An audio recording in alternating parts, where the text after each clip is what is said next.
Let's talk a little bit about the legislative actions that you feel sometimes they're doing without thinking through the consequences.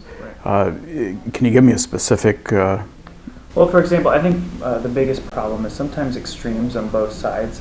A lot of time control the conversation in the state, and a lot of times most Hoosiers I feel are right in the middle, and they want some more moderation. And I guess if you had to claim, there's a couple examples from the last session.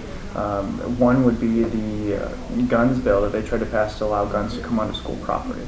But I'm a big proponent of the Second Amendment. At the same time, I feel like that wasn't an issue most Hoosiers were wanting to focus on or care about. It was a divisive issue, and it wasn't something that most parents were concerned with. Another one would be obviously HJR 3.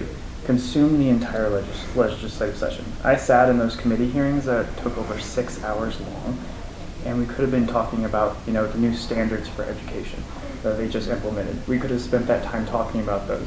Instead, we talked about duplicating a state law and spent almost half a session only obsessing about that one issue.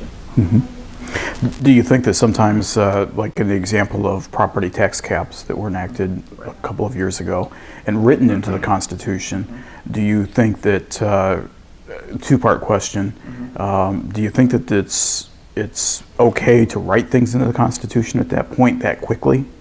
No, and I think the problem is Indiana has a constitution that's one of the hardest to amend in the entire country. You have to pass it in two separate legislative bodies that are successive, and then it has to go to a referendum, it was designed that way for a reason, because if you want to put something in the Constitution, we have a lot of value to our Constitution. It should meet the rigorous test to actually get into it. But the problem is now legislators, at least towards in the last 25 years or so in Indiana, we're taking policy and placing policy into our Constitution, which really I believe that the Constitution was formed to show, how does government work?